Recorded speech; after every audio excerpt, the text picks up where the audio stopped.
And again, thank you for this opportunity. So we are coming to the final session of our journey to Vrindavan via Kuruksetra. And so far on this journey, we've learned different things. We've seen Kuruksetra as a battlefield. And we reflected on how that battlefield is within us. Sometimes we wake up in the morning and life does seem like a battle. It does seem like a fight. It does seem like every day new enemies are cropping up and new obstacles are appearing. And so we learned that if we want to go to Vrindavan, we have to understand how to navigate the battlefield of life. We have to become spiritual warriors, yes. And so in the first session we were talking about fighting. Yes, we must fight with the material energy because we have declared war on Maya. But then in the second day we went further and we said it's not just about fighting, but it's now about regulating. While we're in this world, now we have to regulate ourselves into a higher lifestyle. And therefore, Viraha-Ksetra, or the place of Dharma. Dharma literally means the best way or the right way to live. And so we were talking about Dharma and the importance of living in Dharma. Because even though Dharma may not be the goal, or the apara dharmas of this world may not be the goal, they do act as a stepping stone because they allow us to develop some purity of heart, some purification, some sensitivity, some opportunity for service. Dharma is offering many, many gifts to us on the journey. So we talked in the second session very much about regulating. But now the question remains, by fighting the material world, the material energy, and by regulating your life into a higher grade of existence, will it be enough? Will it be enough to get to Vrindavan by those endeavors? What do you think? No. So if fighting is necessary and then later on regulating is necessary, what do you think is the added ingredient required to make it to Vrindavan? What is required to make up the rest of the distance to enter into the playground of God? Mercy. Mercy. Surrender. Other ideas. Surrender. Devotion. Feeling. Ruchi. Desire. Eagerness. Tatra laulyam api mulyam ekalam. The one price is eagerness, greed. Yes, these are all good answers. Because I have a mathematical brain and my mind works in structures and things which are easy to remember and formulas which has its limitations also in spiritual life, admittedly. Today I will offer you that we need to be fighting.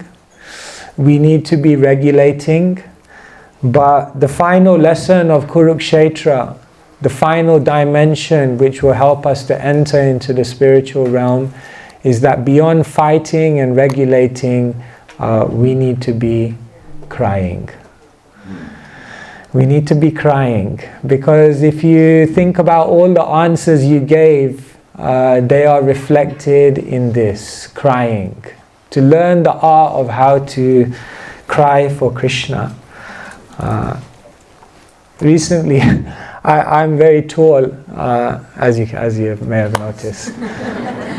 Over COVID, I was doing many Zoom calls, and so I was connecting with many people I never connected with, and then when I finally met them, they said, "Wow, you're so tall. We never noticed on Zoom." I was like, "Yeah, you may not notice on Zoom." So I'm very tall, and nowadays I'm doing a lot of traveling. So a few months ago, I was taking a flight to Cairo, and when you're as tall as me, one thing you need to do when you check in for the flight is you need to get the emergency seat, right? There's someone empathizes with me, thank you.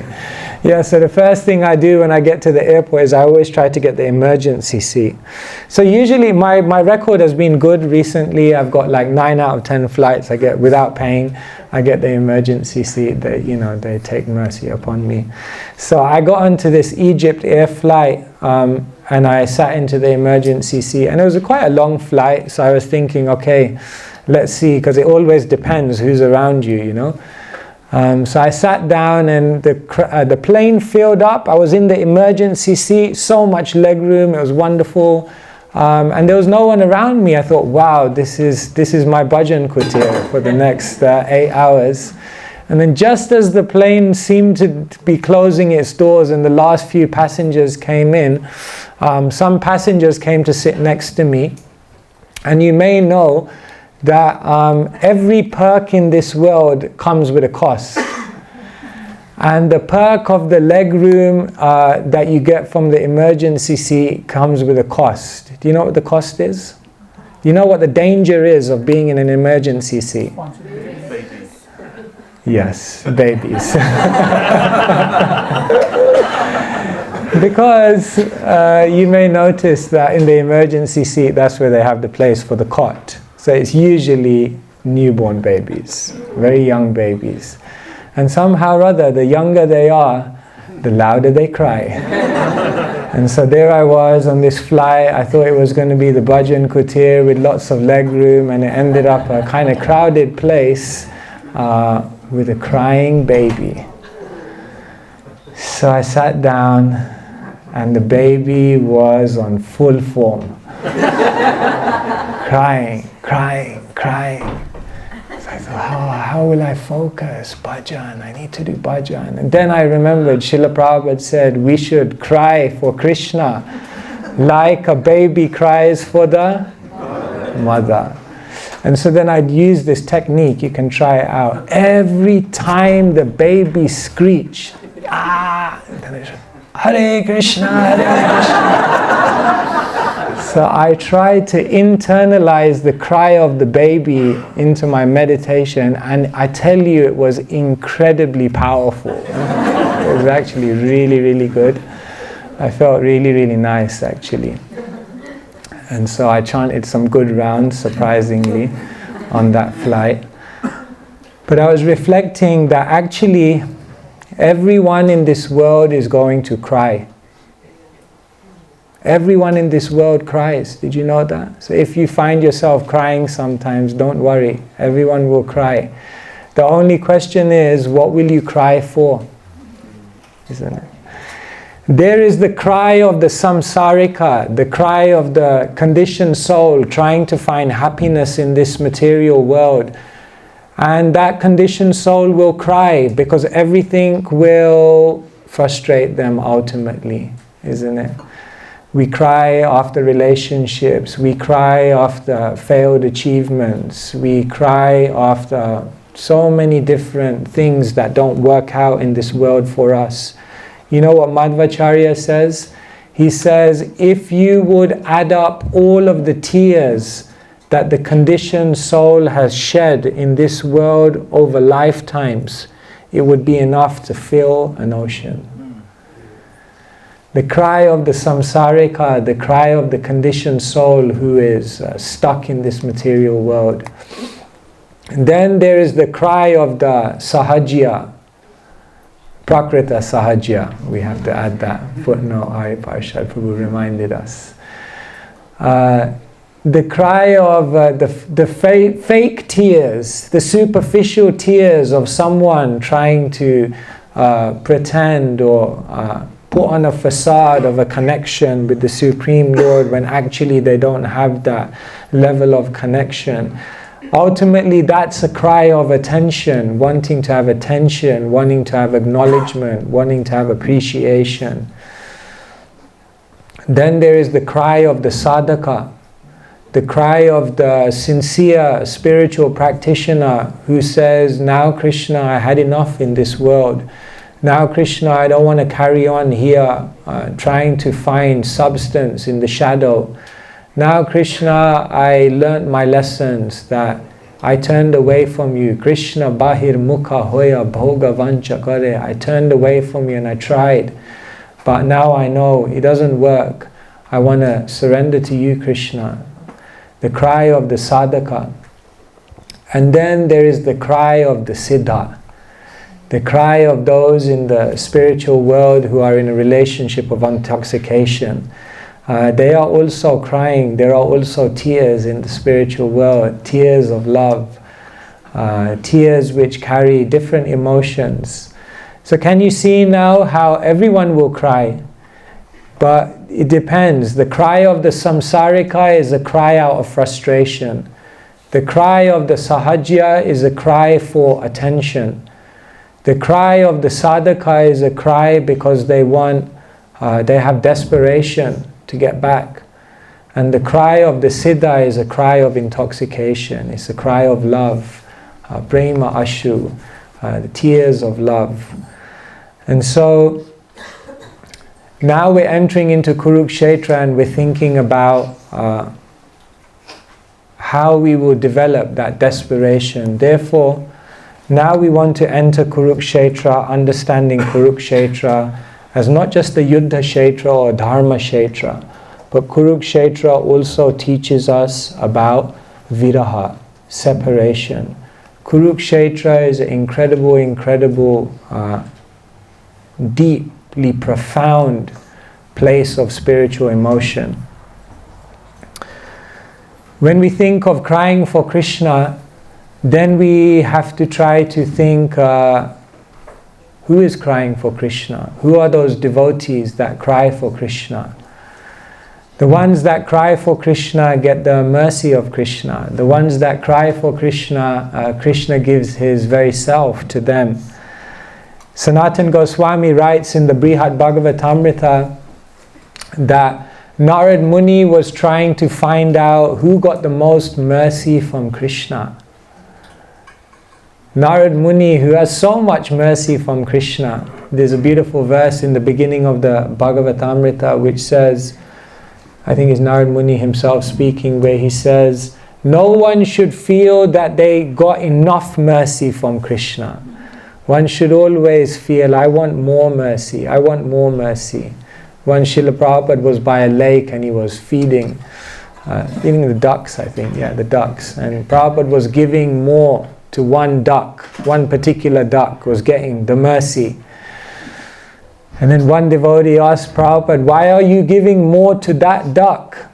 And Prabhupada said, because that duck is quacking the loudest. The duck which quacks the loudest gets the most mercy. So who is crying? Who is crying the loudest for Krishna? They get the mercy. So Narad Muni wanted to find out. So Narad Muni firstly went to Prayag. He went to Prayag where so many holy people gather, isn't it? Magh Mela, Kumbh Mela, all the yogis, all the ascetics, all the different spiritualists come together in that month. And Narad Muni was looking, he was thinking, all the greatest spiritualists appear in this assembly, surely I will find out who got the most mercy from Krishna. And there in Prayag, he learned the lesson. Nasadhayati mam yogo na sankhya dharma uddhava nasvadhyayas tapastyago yatha bhaktir mamorjita. There are so many people in that mela, so many yogis. Some of them do mystic yoga, some of them know Sankhya, some of them follow Dharma, some of them are incredible tyagis, incredible levels of austerity and renunciation, but none of that conquers Krishna as much as Krishna is conquered, yatha bhaktir mamorjita, by love, by devotion.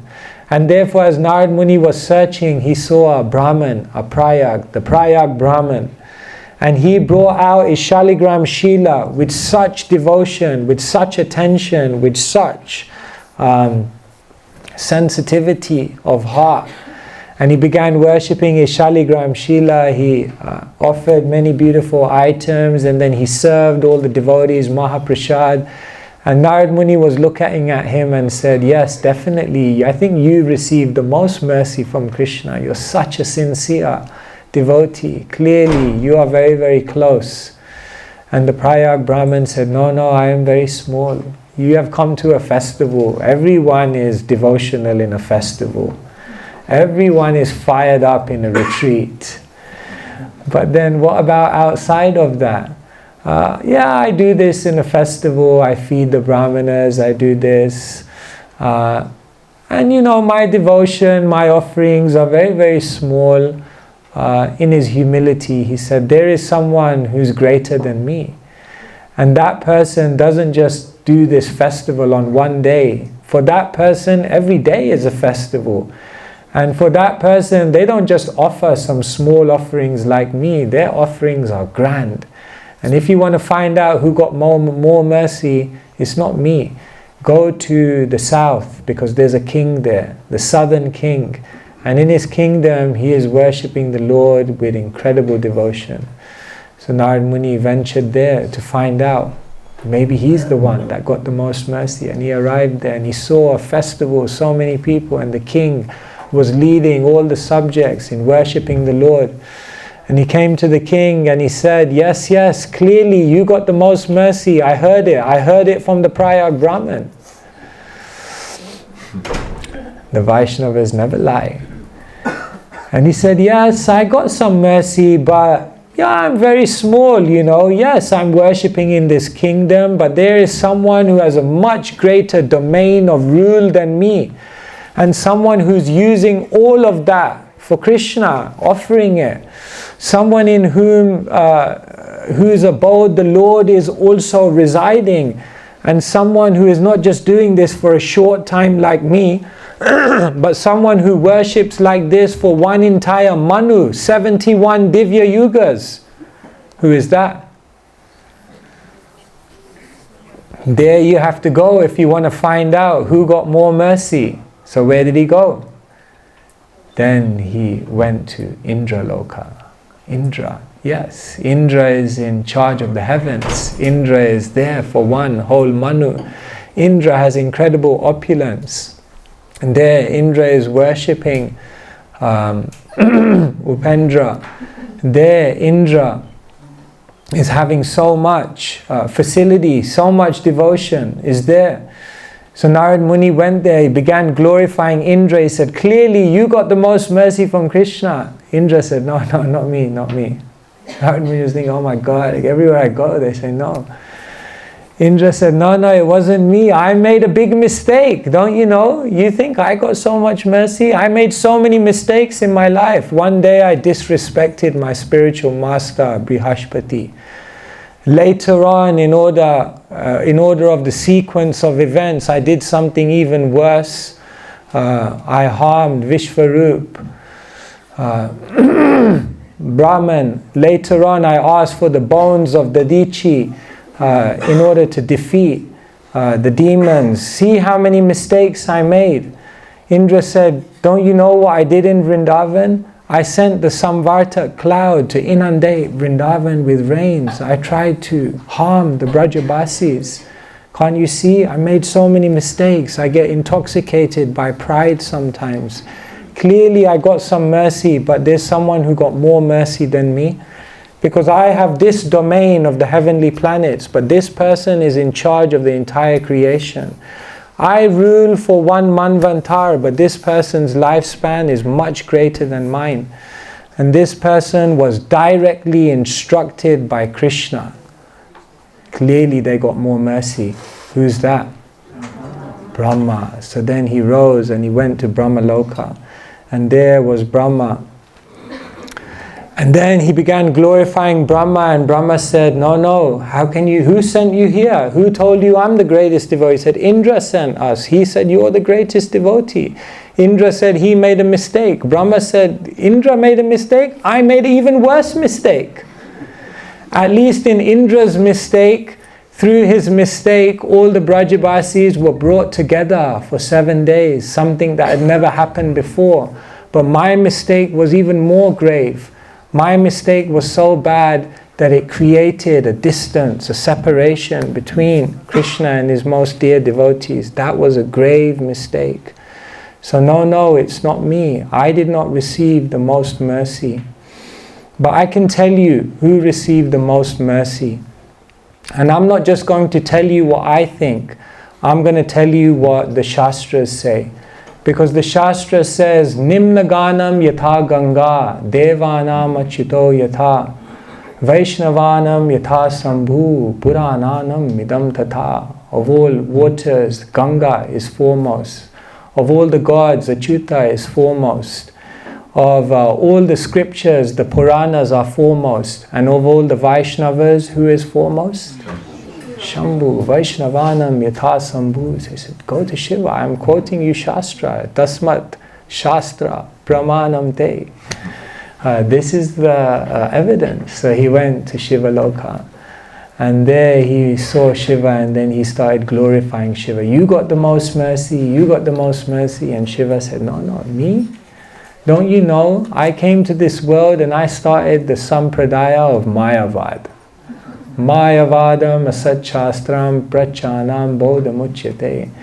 How can you say I got the... I deviated people. Don't you see me? I'm in the mode of ignorance. I'm always surrounded by ghosts, hobgoblins, and so many. I did not get the most mercy, but I can tell you who did. No, but you were. Shastra says, Vaishnavanam yathasambhu. No. I'll tell you another Shastric quote. There is someone who is known as the Bhakta Shiromani, the crest jewel of all devotees. And that devotee was constantly absorbed in thought of Krishna. In the most acute situations, Krishna never left that person's mind. Who is that? Prahlad. Prahlada Shmarane Tadangri Bhajane. Yes, Prahlad was the embodiment of remembrance of Krishna. So you go to Prahlad, see Prahlad. So he came to Prahlad. Prahlad said, me? I'm not the highest devotee. Yes, the Lord came to protect me. But actually the Lord didn't come to protect me. The Lord actually came to annihilate Hiranyakashipu, to fulfill other boons, to keep the words of other great personalities. It wasn't so much for me. And Prahlad said, who am I? I just remember the Lord. But what is remembrance? A deeper relationship is active. So I just remembered the Lord, but there was someone who was always active, someone who was always serving, someone who was always thinking how to extend themselves for the service of their beloved. That person is the embodiment of dasyam. And therefore, if you want to know who got the most mercy, you have to go there. Who's that? Hanuman. Yes, Hanuman is the embodiment of service. You want to see Hanuman. Hanuman said, me? I got the most mercy? No, I think you're mistaken. I think there's someone else who got more mercy than me. Because, yes, I served the Lord. But the Lord was also serving his devotees. There were some devotees who were being served by the Lord. And who were those devotees? The Lord became their messenger. The Lord became their charioteer. The Lord became their assistant, their counsel, their support. The Lord was always there for them. I may have served the Lord, but these devotees are greater because the Lord was serving them. And who are they? Pandavas. The Pandavas. So he went to see the Pandavas. The Pandavas, you got the most mercy. The Pandavas said, no, we didn't get the most mercy. Because the Lord comes here for a purpose. Why does the Lord come? Yada yada hi dharmasya glanir bhavati bharata abhyutanam dharmasya tadatmanam srajamyam. The Lord comes to remove a dharma. And therefore, when the Lord comes to remove a dharma, he has to do it with the cooperation of the Raja Rishis, the kings. And therefore, yes, the Lord served us, but it was more like a transactional relationship because he wanted, we were together doing something. We are not in the inner circle. There are some individuals who are in the inner circle who have a closer relationship with Krishna. They are Krishna's own family. If you want to know who got more mercy, then you have to go to the Yadavas. Yes, the Yadavas, they got more mercy. They're Krishna's own family. Who can be closer than Krishna's own family? And when they went to the Yadavas, then the Yadavas said, yes, we got mercy, but there was one amongst us who got the most mercy. He was so close to Krishna. He looked exactly like Krishna. He was taught by Brihaspati everything. He was so confidential that when the Lord had important missions, then he sent that individual to different places. That individual got the most mercy. Who is that? Uddhava. So he went to Uddhava. Uddhava, you got the most mercy. Don't deny, accept. Uddhava said, I thought I got the mercy. But then Krishna sent me. Krishna sent me to Vrindavan. And in Vrindavan I realized I didn't get the most mercy. There are more confidential devotees than me. Devotees who have a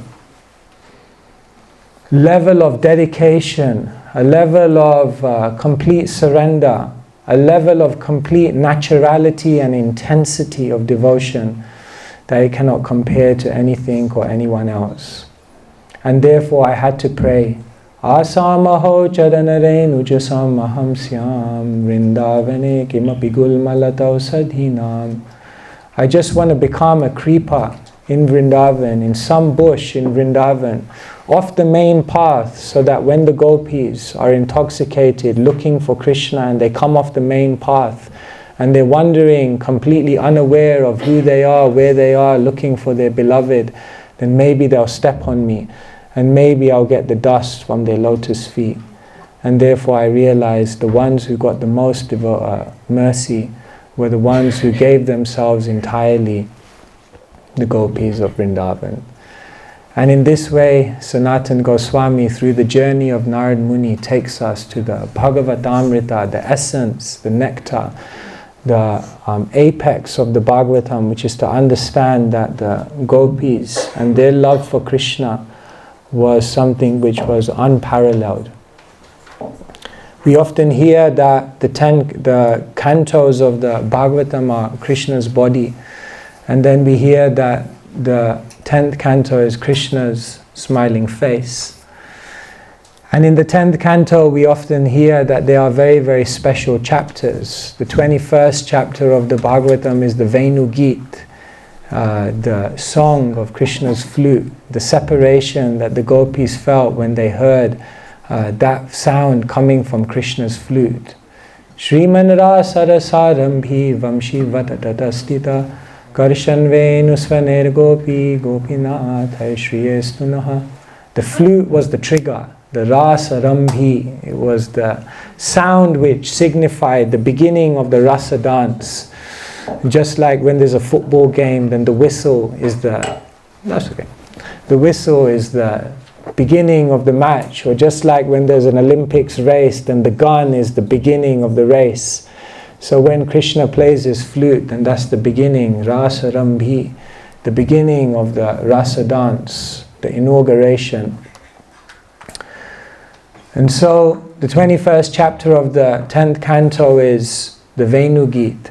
The 31st chapter of the 10th canto is the Gopi Geet, isn't it? Davakatamritam, Tapta Jivanam, Kavibiriditam, Kalmashapaham, all these beautiful verses where the gopis in separation from Krishna on the banks of the Yamuna are singing, wondering when they will come again in contact with their beloved. 35th chapter of the 10th canto is the Yugala Geet, when Krishna goes out during the day with his cowherd boys to herd the cows. Then the gopis are feeling separation. When will he come back? When will he see him again? And therefore, that is also a very, very special chapter. 39th chapter of the 10th canto is the Viraha-Geet. Why? Because that's the chapter in which Akrura comes. Akrura, the one who's not cruel, but the one who's the most cruel, because he takes Krishna and Balaram away. And therefore the gopis, Govinda Damo Dharmadavedi, they are crying that Krishna is leaving us. Will Krishna ever come back? Therefore Viraha-Geet. And the 47th chapter of the 10th canto, Brahmara-Geet. Because now in separation, Uddhava comes to Vrindavan, and then we hear the song of the bee and the sentiments of the gopis. So if the 10th canto is Krishna's body and the 10th canto is Krishna's face, sometimes it's also mentioned by commentators that the 10th canto is also considered Krishna's heart. And if the 10th canto is Krishna's heart, then these 5 chapters, 21, 31, 35, 39, 47, are considered the 5 life heirs of Krishna. In other words, this is the heart of the heart. the love of the gopis and the separation and the intensity that they have for Krishna. So first, when we think of the intensity of separation, we have to understand that this is manifested in the gopis. So then we have to ask ourselves, what does this all have to do with Kuruksetra? Because surely if the most elevated love is the love of the gopis in separation, that's in Vrindavan. So what does this all have to do with Kuruksetra? Bhaktisiddhanta Saraswati Thakur often made some statements which were shocking. He used to make shocking statements.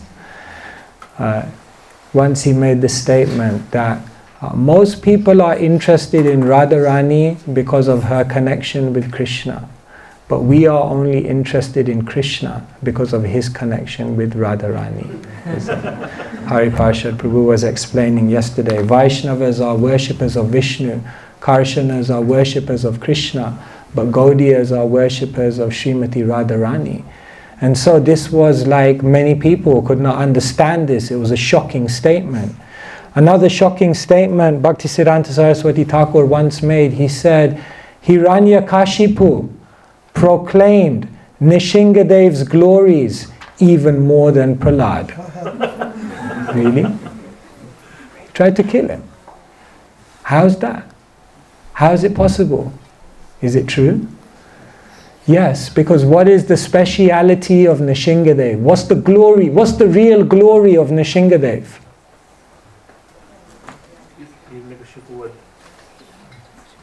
What's the real glory of Nishingadev? Why is Nishingadev? For example, Rupa Goswami says, for us, three deities are primary: Ram, Nishinga, and Krishna. Why? Because in these forms of the Lord, we are seeing Bhakta Vatsalya, the intimate connection, the intimate love between the Lord and his devotee. So Hiranyakashipu proclaimed the glory of the Lord more than Prahlad? Yes, because it was Hiranyakashipu's animosity, it was Hiranyakashipu's aggression, it was Hiranyakashipu's attack that then brought out the love of Nishingadev for his devotee. So then we said, okay, that makes sense. Sounded a little shocking, but now it kind of makes sense.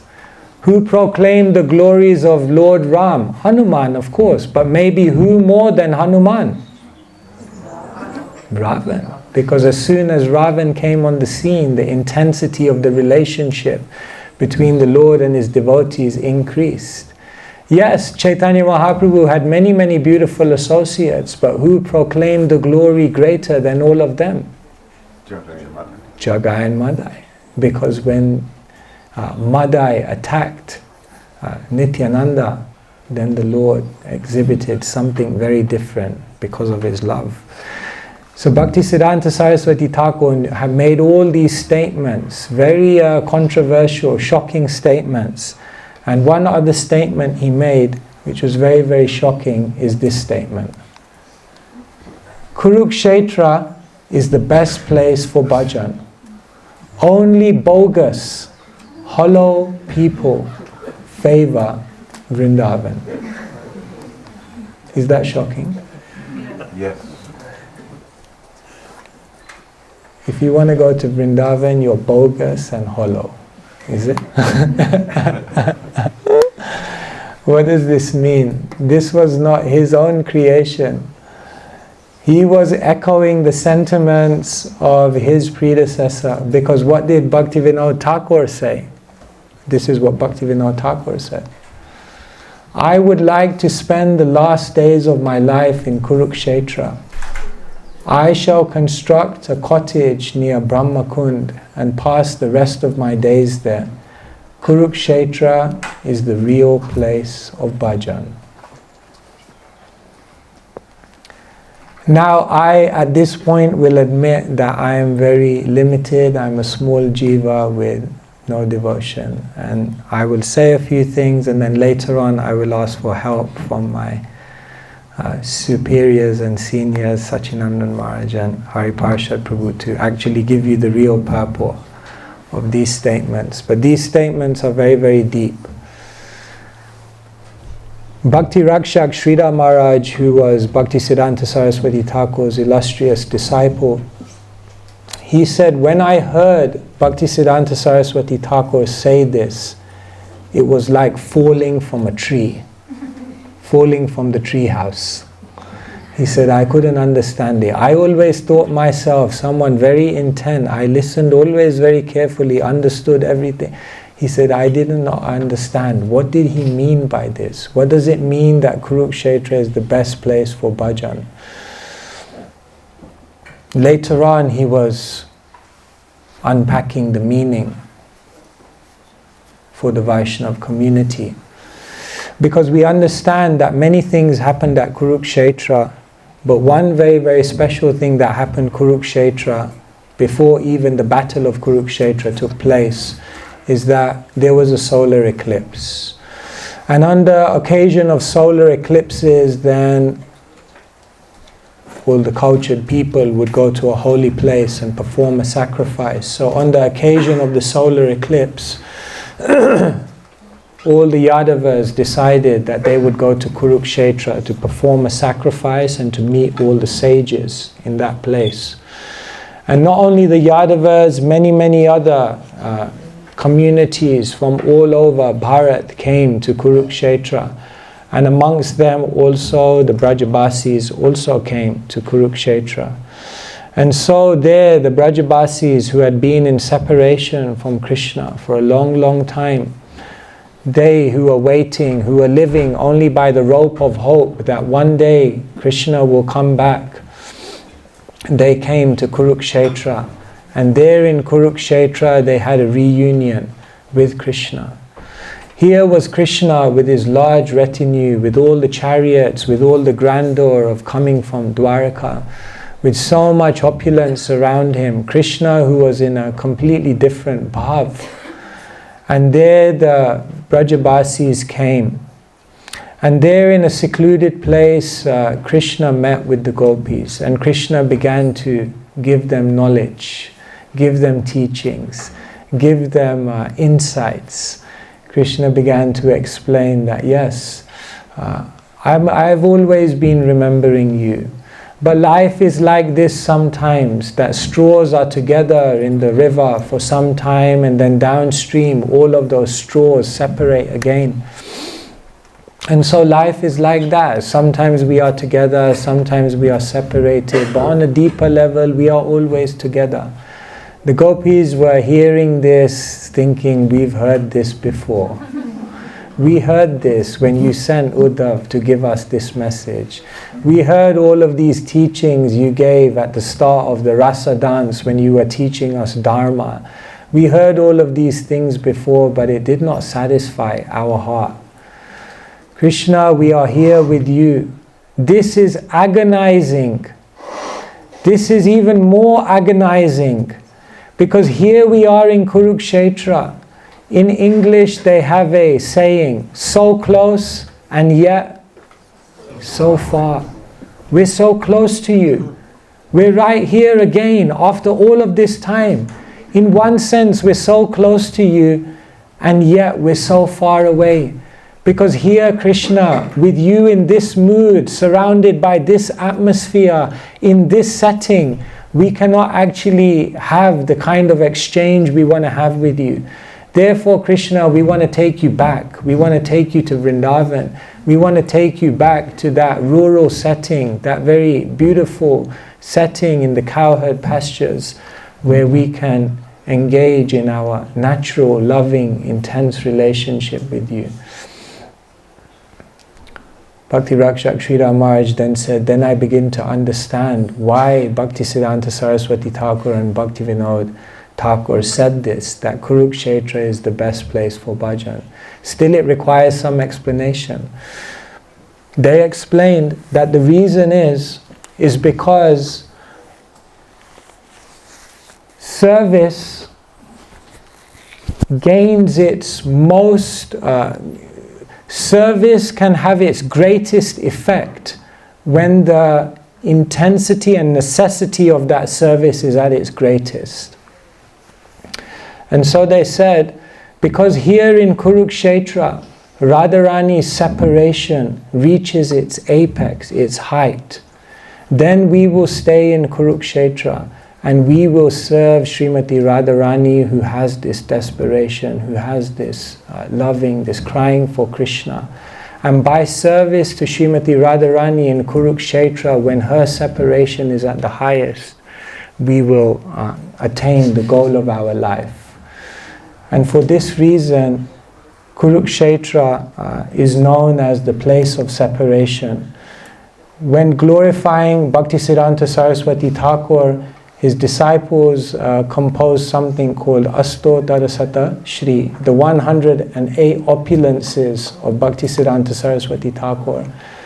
And I think the 35th one was this one. They glorified him as a follower of Sri Gauranga. He is the revealer of Kuruksetra, Purushottam and Alalnath as places of pastimes comprised of searching for Krishna. So as we remember Kuruksetra, we're remembering these pastimes, we're remembering this mood, we're remembering this desperation, and we're realizing that we have to develop some of this desperation, we have to develop some of this crying, we have to develop this heart. Hariparshad Prabhu was explaining that there are different types of separation. Does anyone remember which are the different types of separation that he was mentioning? Purvarag, yes. Man, yes. I think you only covered two. Yes. Now there will be further. More will be coming. But yes, Purvarag, this is one type of separation that is mentioned by the Goswamis.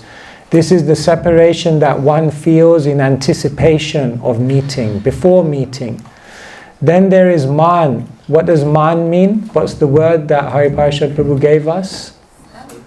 Sulkiness, yes. Transcendental pride. This is another type of separation, that this transcendental pride is also creating a type of transcendental distance and separation.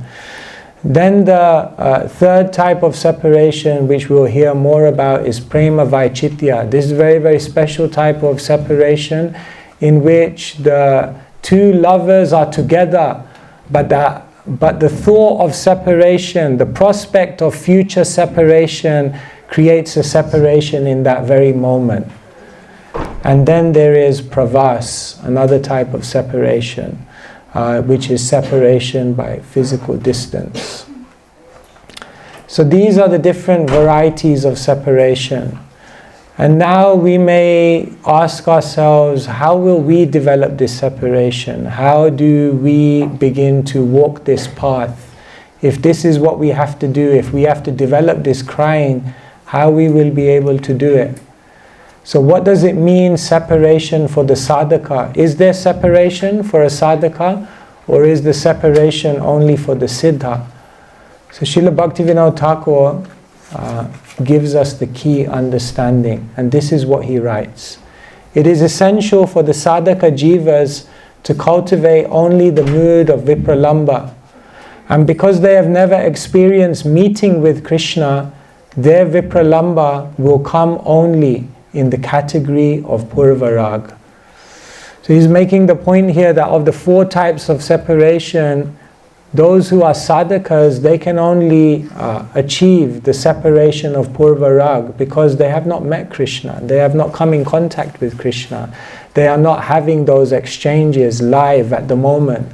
So therefore, their vipralamba has to come in the category of purvarag, an anticipation of meeting Krishna. But then the question comes, if one doesn't remember meeting Krishna in the first place, then how will that anticipation to meet Krishna come? If purvarag means the anticipation that yes, I will meet Krishna again because I remember being with Krishna before and it was wonderful, but now I will meet Krishna again. And that separation, purvarag, how will we develop it if we don't remember being with Krishna? So he addresses this point, and he goes on to say, but without having ever met Krishna, how can they experience separation in purvarag from him? And then he gives the answer. By hearing the Leela Katha of Sri Krishna from others, purvarag is awakened. And therefore this is what we are doing. This is why His Holiness Satchidananda Maharaj, His Grace Hari Parshad Prabhu are giving us the greatest gift, because from them we are hearing the Leela Katha of Sri Krishna. And this is giving us the opportunity, if we have the open heart, if we're not like the very shallow well, but if we can open our hearts to be more like an ocean, then as this moon of Leela Katha rises from the mouths of wonderful Vaishnavas, then the separation will begin to manifest. And so Bhaktivinoda Thakur goes on and says, this was the case with the Dvija Patnis as well as the ladies of Mathura before Krishna's arrival there. Rukmini also had never seen Krishna, but by hearing about him from Sri Narad, purvarag arose within her heart. Thus she became exceedingly anxious to meet with Krishna.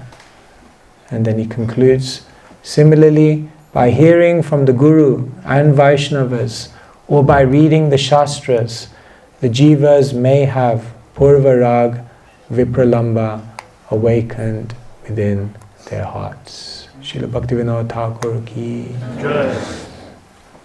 So, these are some of the points that I wanted to share with you.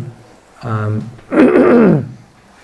will ask if they feel comfortable and with their permission, His Holiness Satchidananda Maharaj, His Grace Hari Parshad Prabhu, to perhaps take us further and give us some insights into how we can cry for Krishna.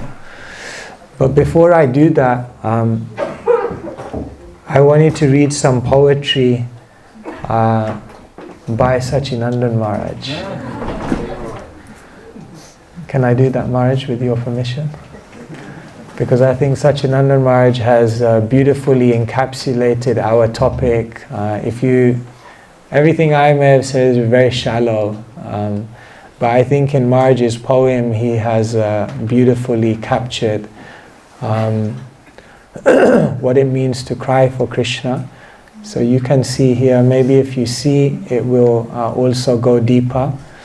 This is a beautiful poem written by Maharaj, entitled The Road of Tears.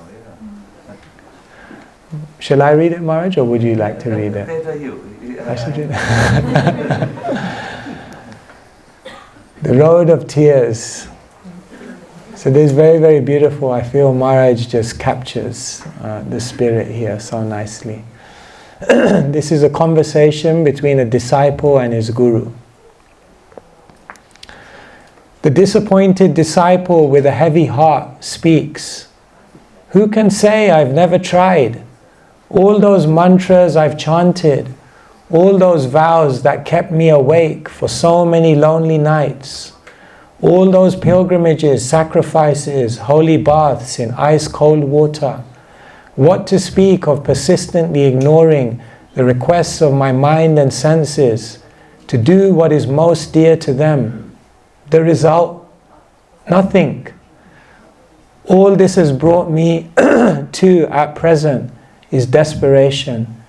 The old emptiness in the heart has only become greater. See if you can identify with this.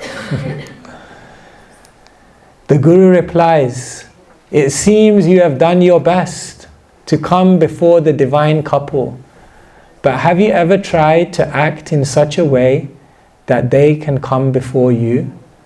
Have you yet built your road for them, the road of tears? The road of tears? What tears? Tears of the soul, There are different kinds of tears. Body tears, we cry in physical pain. Mind tears, we cry when emotionally hurt. And sweet tears that come from the soul as it awakens to its only real need. The soul's need is to enter into the one relationship. And this road of tears can't be found on any map. It begins from your own heart. But it is so attractive to the divine couple that they cannot even imagine ignoring it.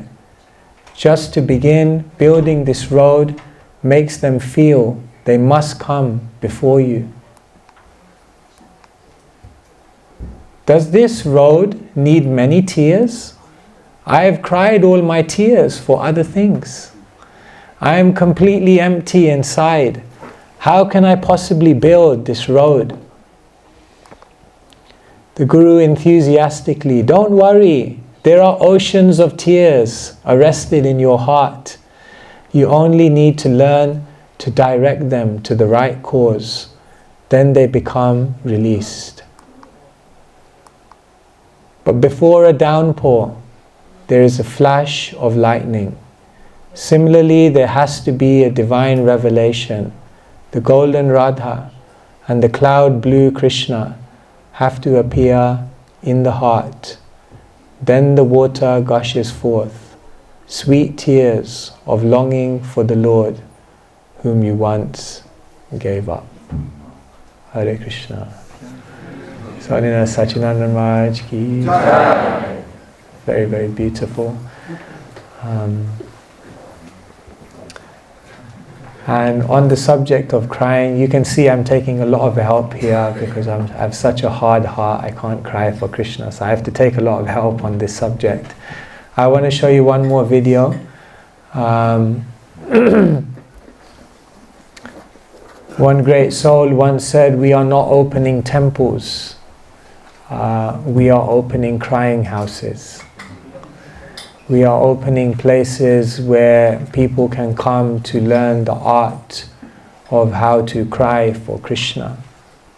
So that great soul, His Holiness Govinda Maharaj, I think we have to hear directly from his mouth what he has to say about crying for Krishna. So, will the sound work? That's right. We hope the sound will work.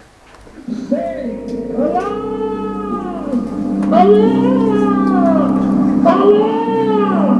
Why have I become Maya for so long, many lakhs of lives? Allah!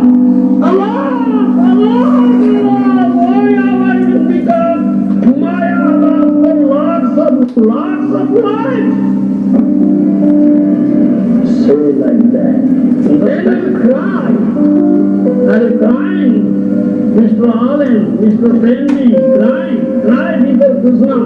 Oh Krishna, I am your Lord. Cry and say, Hey Krishna, Anita Badas. Oh Krishna, I am your Lord. I am your servant. But I am completely dumb here. In this dreadful of materialistic existence, because of neglecting your lotus feet. Cry and say like that. When you cry, it's nothing wrong. Now Mr. Allen is crying for me, Mr. French is crying for me. Unless you cry, you will never hear your prayer. Will never listen to you, Mr. Allen. Yes, cry before Krishna and open heart say this thing of Krishna. I am yours, I am yours, I am yours. I am your boss, I am your boss. But somehow I have fallen here in this dead frozen of materialistic existence. You have been drowning, suffering here. From time immemorial, because of neglecting your lotus feet, because of not becoming your lost. Say like that, cry, then Krishna listened to it. Yes. Those who cry for Krishna, they are better Krishna. Yes. Those who cry, they will boy cry. Cry and wait out, but let go. Yes. Crying, he left home. Where is Lotus Side Hari? Where is Lotus Side Hari? Where is Lotus Side Hari? Always crying and saying like that. He left. Nilmamala Thakur cried. Blinded himself. You see? He left. Those who cried, they are better. Always cry. Hold their hands, shedding tears, crying. From the core of his heart crying, not shedding crocodile tears. Misunderstand. Not in said crocodile tears, superfluously crying. No, Krishna will never listen to it. From the core of the heart, crying before Krishna, with folded hands, just offers prayer to Krishna. Then Krishna showers his mercy on him. You understand? Krishna showers his mercy on him. Thereby, he will develop complete detachment to material world of Maya and develop attachment to him. Therefore, otherwise, no possibility. Sadhana Govinda Maharaj ki. So, maybe here I'll open it up to Maharaj, Hari Parashad. I see questions. I don't know if I would like to. We could take some questions, but first we'll ask Maharaj and Hari Parashad Prabhu to please add their please also correct. This is a very deep subject matter, and I may have made some mistake. So please also, if I have said something which may not have been 100% accurate, please also. Well, Hare Krishna, I'm really impressed by the depth of your presentation and the various quotations, and at the end this amazing video. There are many thoughts, but here's just one very brief.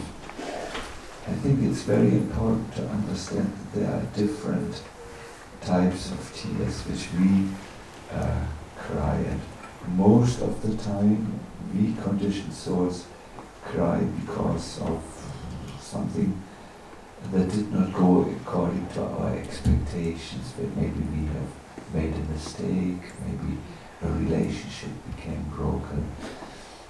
My father cried when he lost many millions of euros because he had wrongly invested them.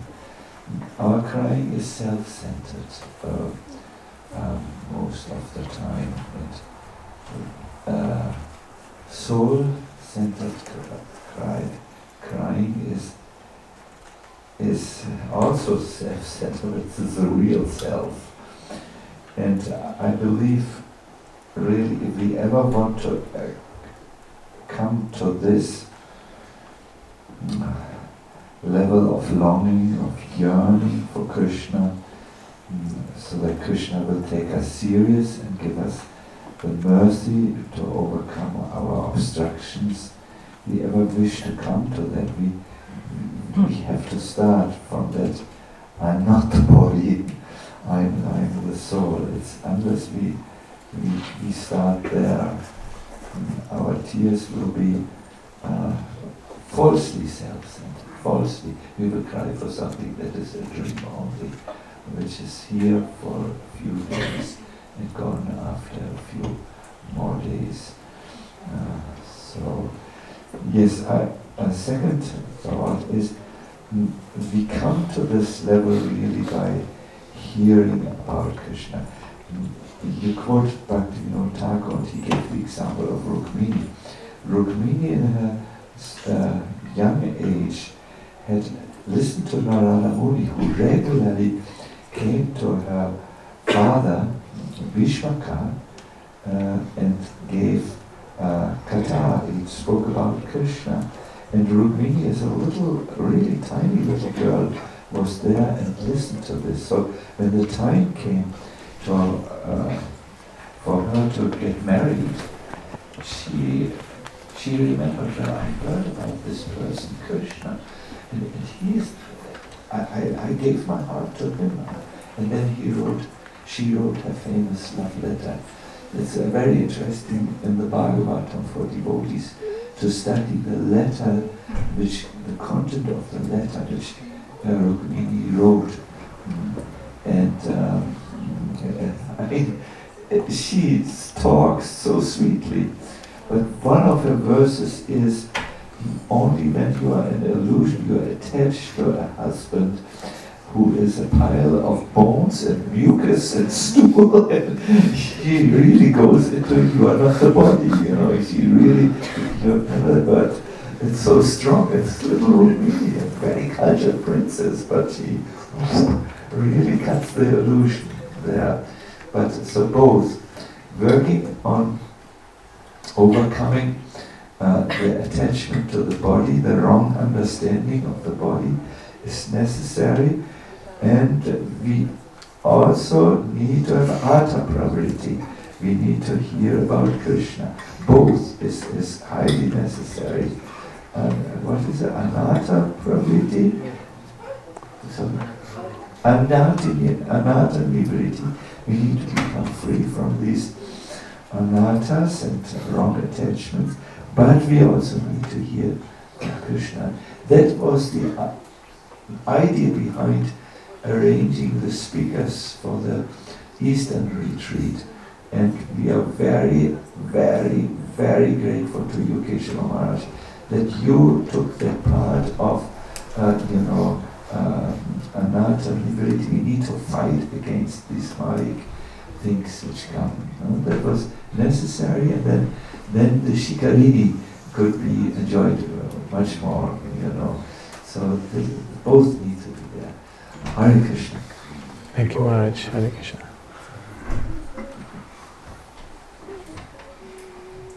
So Maharaj, I'd just like to say, it was a very intense presentation, and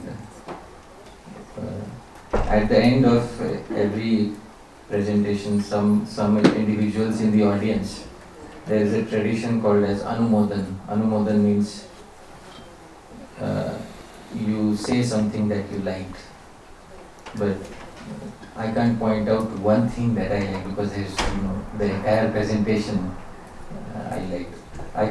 The only reciprocation I could try to give is this afternoon, I try to reciprocate with your thoughts, because many of our thoughts will match. We'll be speaking about Viraha. But there is one particular point which the shocking statement by Srila Bhaktisiddhanta Saraswati Thakur. Maybe we could go back to that, where he says that Vrindavana is for bogus people. So, yeah. So, obviously it's a statement by Srila Bhaktisiddhanta Saraswati Thakur. So we accept it. And at the same time, my mind, the first thought that came to my mind is, but Srila Rupa Goswami, in the Nectar of Instruction, in the 8th verse, he says, Tishtan Vraje Tadanuragi Jananugami, that always residing in Vraja, in association of those who are Anuragis, or near and dear ones of Krishna. So I would request from you that you resolve. I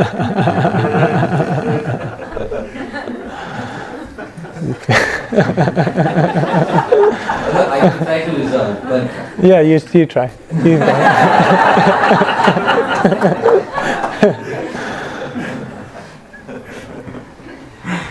Please.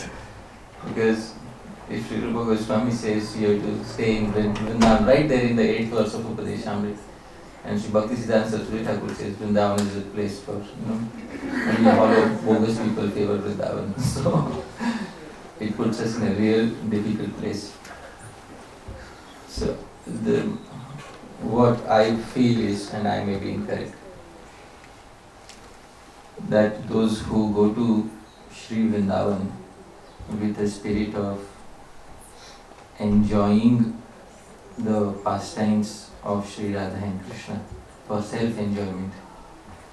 So that was what was being referred to in this particular statement. But those who stay in any tirtha like Vrindavan, Mayapur, Jagannath Puri, but they wish to serve Sri Chaitanya Mahaprabhu, like they wish to render service to Sri Chaitanya Mahaprabhu through their bhajan. So actually they are staying in Kuruksetra. Because if we see, Srila Bhakti Vinod Thakur did not actually move to physical Kuruksetra at the end of his lifetime.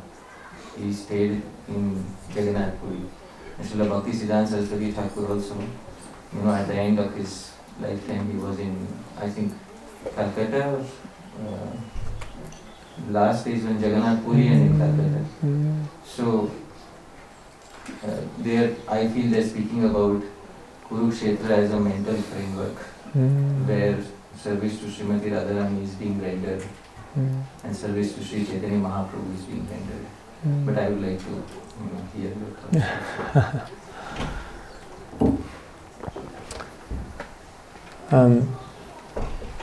In the Chaitanya Charitamrita, I thank you for the wonderful explanation. This was beautiful. In the Chaitanya Charitamrita, we find also shocking statements by Krishnadas Kaviraj Goswami. He says, for example, anyone who does not believe in Chaitanya Mahaprabhu, I consider a demon.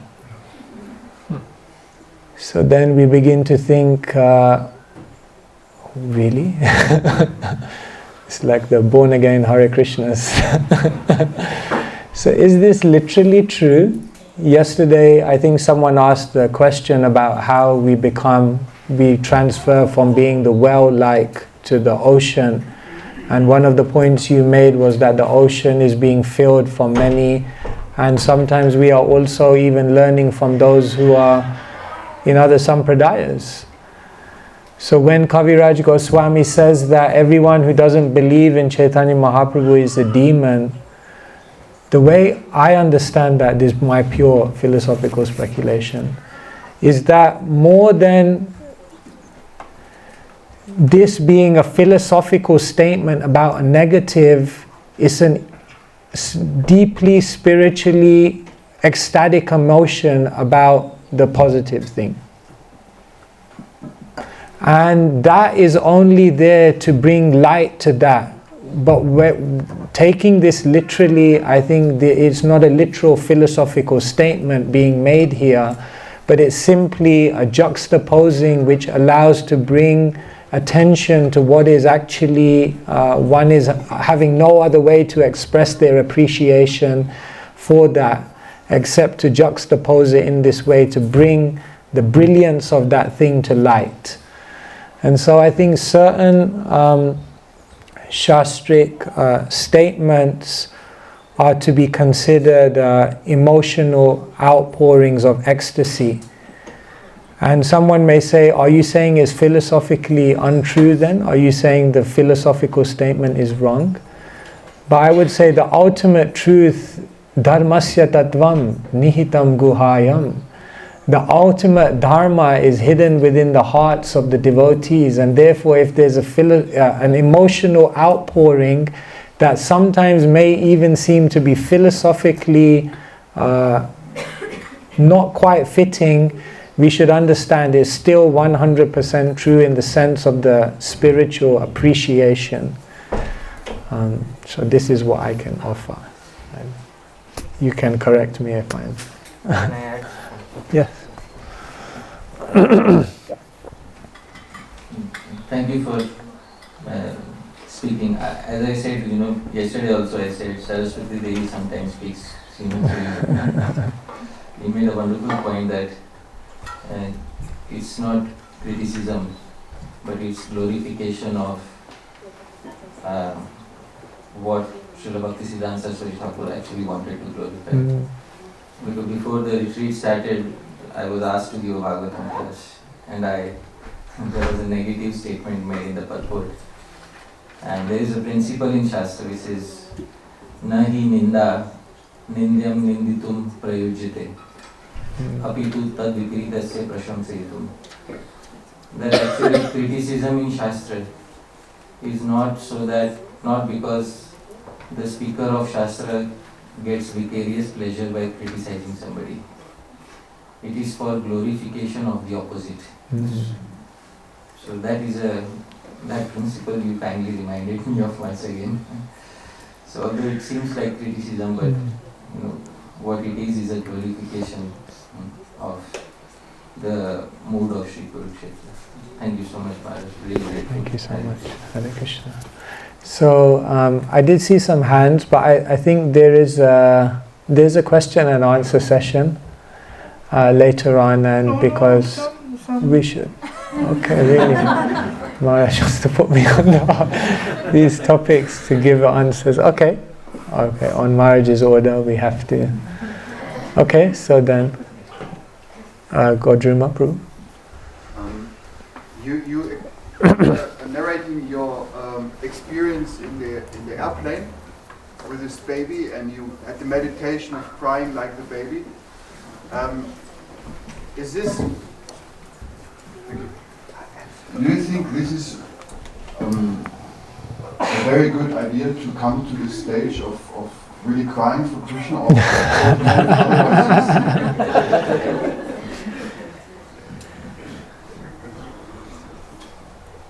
Whatever in this world helps you to cry. Anukulyasya sankalpa pratikulyasya varjanam. If it's favorable for devotional service and it helps you, but remember, it cannot be crocodile tears, as His Holiness Gaura Govinda Maharaj said. So yeah, on that plane I was praying, may the samsarika cry of the baby become the sadhaka cry of this lowly jiva, that may one day by mercy become the siddha cry in the spiritual world. So I was praying and thinking deeply about that yes, maybe that Egypt air flight became a crying school, a lesson in the air. Life will make us cry. That's the way the world is built. Dukhalayam shashvatam. Destructive enlightenment, they call it. Sound dangerous. This world is destructive enlightenment, because what Krishna does by the waves of time is He begins to take everything away. He begins to take everything temporary away.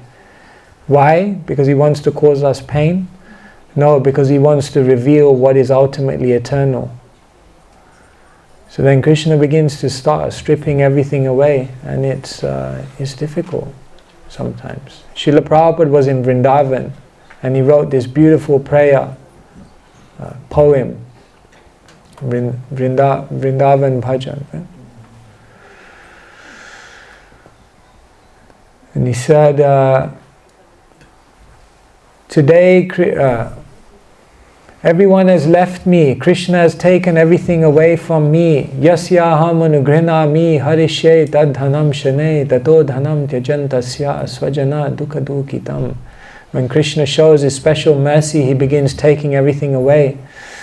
Srila Prabhupada sitting there in Vrindavan, he says, where are my mother and father? Where are all my family members? Where are all those people who loved me? All that is left of my family life is a long list of names. And then he said, today Krishna has shown me the naked form of material nature, and it has all become tasteless by His mercy. And then Prabhupada said, this is misery. And then he says, but it gives me a laugh.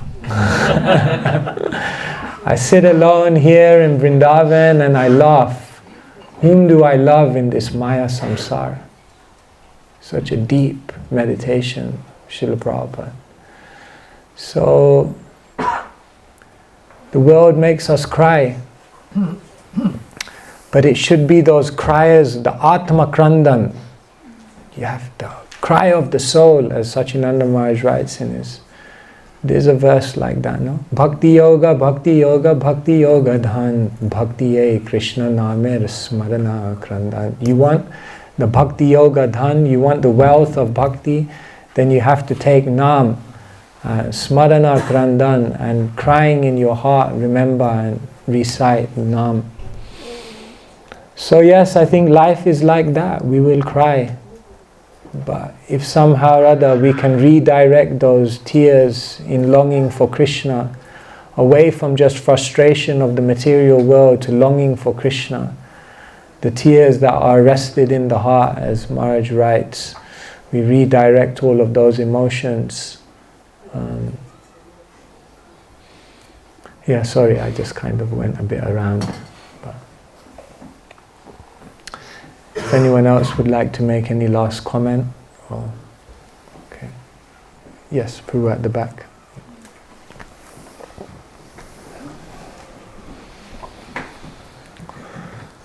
Hare Krishna. In the Mahabharata, it is mentioned that the Pandavas, they went to the heavenly planets as destination. On the other hand, there are pure Vaishnavas. Arjuna is a friend of Krishna, and I heard the destination became that they became trees in Vrindavana. So, is there any conclusion for us Vaishnavas in this fiction? What was the destination of the Pandavas after their lifetime? I'll offer an answer based on what I've heard from the devotees, and then I can be corrected. I had this conversation with Chaitanya Charan Prabhu. So he was giving me a perspective. So I'll share with you what he shared with me. He was mentioning that we have two accounts of the Pandavas and what happened after as they left this world.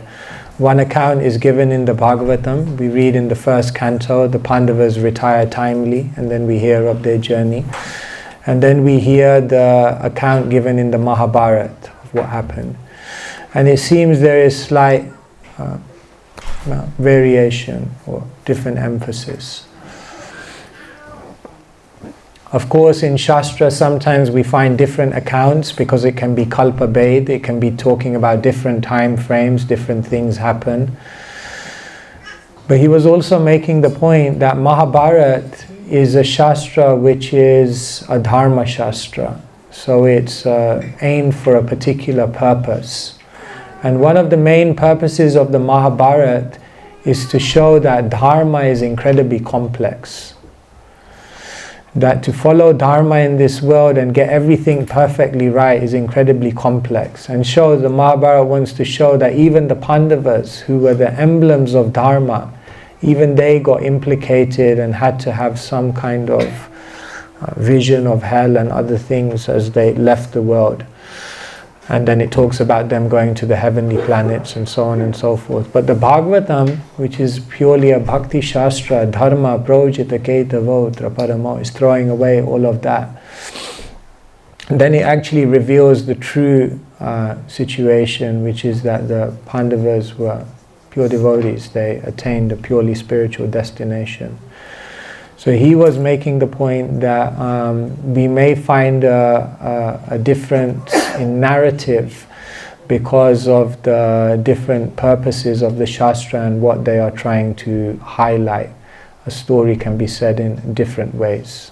This is what I've heard, and I refer to my learned seniors for further clarification and correction. Yes, this answer has been given about Kalpabhed.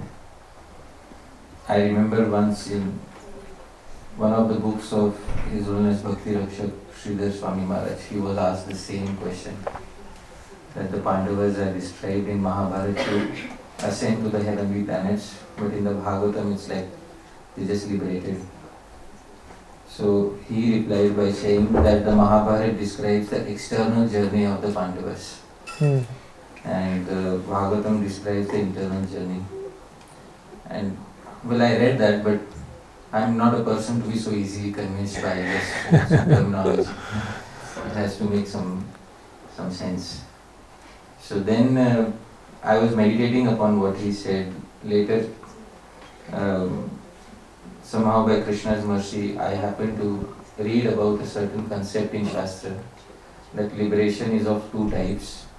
One is called Brahma Mukti, gradual liberation, where a person goes from planet to planet to planet to planet and then gets liberated, like it happened with Gopa Kumar. And second is Sadhya Mukti, immediate liberation, where a person doesn't stop anywhere. So the Pandavas did, it seems Pandavas did experience Krama Mukti, staying on heavenly planets for some time before they achieved the spiritual world. But the Bhagavatam just directly says they achieved the spiritual world without describing the Krama or the sequence in which they achieved the spiritual world. So Sri Jiva Goswami gives an explanation for this, that he says, Baddha parikaras tena mokshaya gamanam prati. Sri Jiva Goswami says, just like a person, if they want to travel a long distance, let's say I have to go to Delhi, but walking, and I just went out of the room, I'm just right there on the road, I've just started walking, somebody came and asked, where is Hari Pastor Das? He's gone to Delhi. He's not gone to Delhi, he's just right here outside. But people will say he went to Delhi. So similarly, sometimes Shastras say that they went back home, back to Godhead. When in fact, they are on the path, they're just right here. So this is how I resolved it for myself. I don't know, what you feel about this. Wonderful. Yeah, a few answers there, different perspectives. This is very good. Is that okay?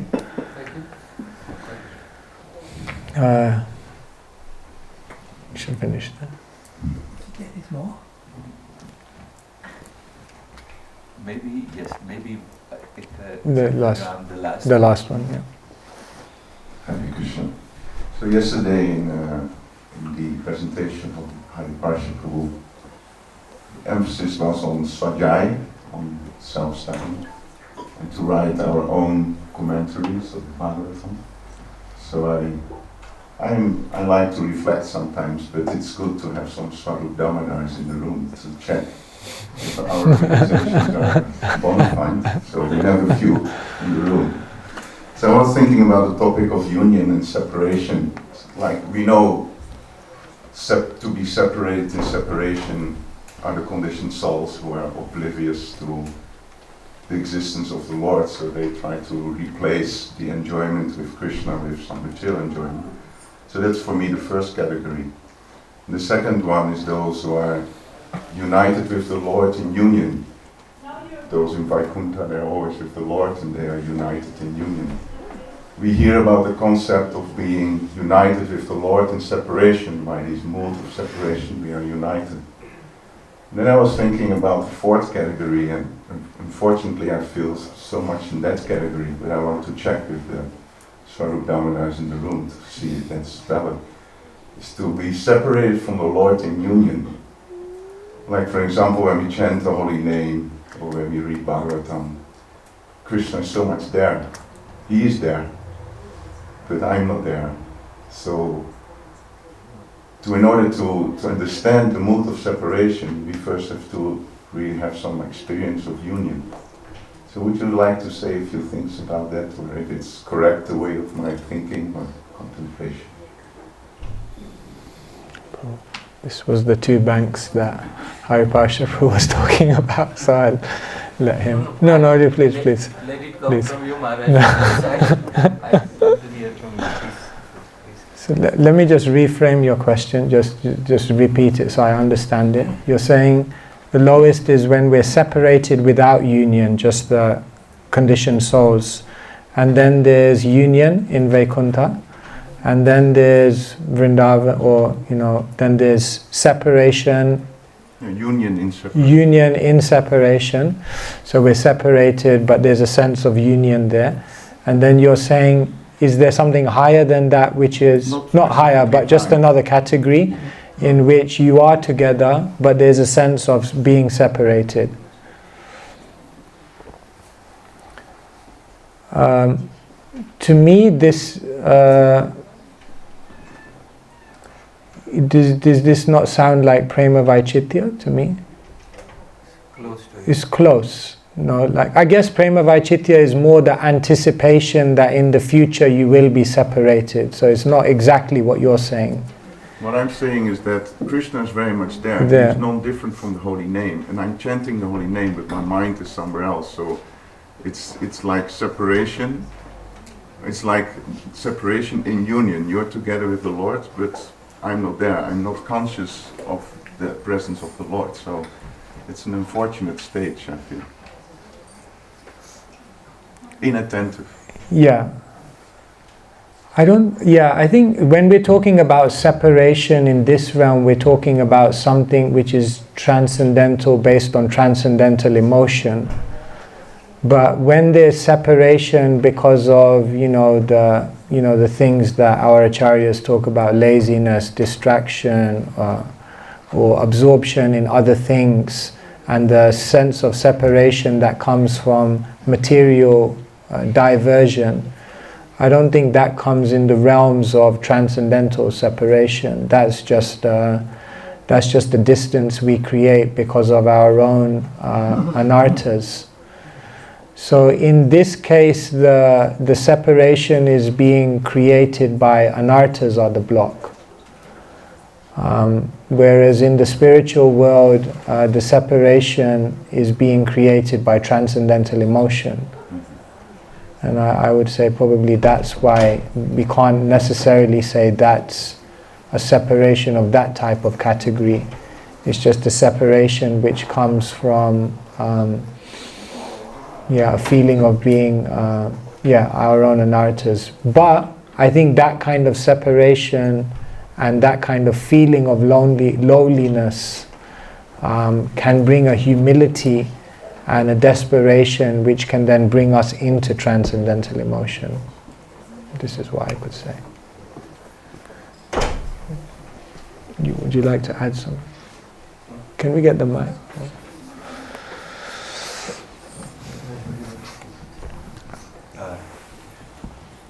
There is a comment of Srila Bhaktisiddhanta Saraswati Thakur which appears in the Chaitanya Charitamrita, his comments, and there he distinguishes between the feelings of separations of a conditioned soul who has not yet seen Krishna, or who may even, rather he chants or has darshan, be completely somewhere else. That is one thing. And then he distinguishes, he says, the feelings of separations of these eternal associates, and he says those in the material realm, they are really completely separated from Krishna when they feel this separation. Oh, where are you? Where are you? They're really separate. But those in the spiritual realm, they actually, and this, here we need to be very respectful. This needs to be experienced. It's, for our terminology, paradoxical, but those in the spiritual realm, the moment they think of Krishna, oh Krishna, where are you? They are together with Krishna, because for them the thought of Krishna is the association with Krishna. It is different. For us who have not yet been in this, we are really in it, and our creation, like that. Hare Krishna. Since I hear we are rounding up here, and it is perhaps good, let me just say one brief organizational point before Goloka speaks. This evening we wish, or this afternoon, we have this question and answer sessions where Keshava Maharaj, Hari Prasad, Hari Pasha Prabhu and myself will sit there in front and try to give answers to good questions. Now, such sessions or programs can be the most interesting programs, but they can also be the most boring programs. And what makes the difference? It's your questions which make the difference. So you need to please do a little homework. Find out where was a subject where you would like to have further explanation, and we can really make this session into a sparkling session which will be unforgettable if we have some good subjects to focus on.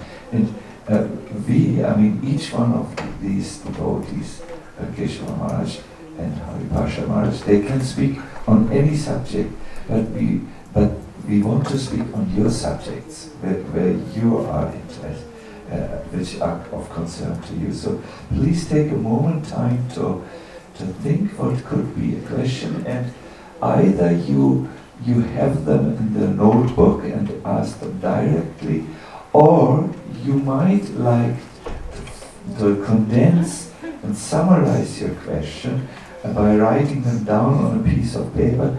And I can see, Gaurari, if I'm not mistaken, here we have this most beautiful question and answer box which waits for your questions.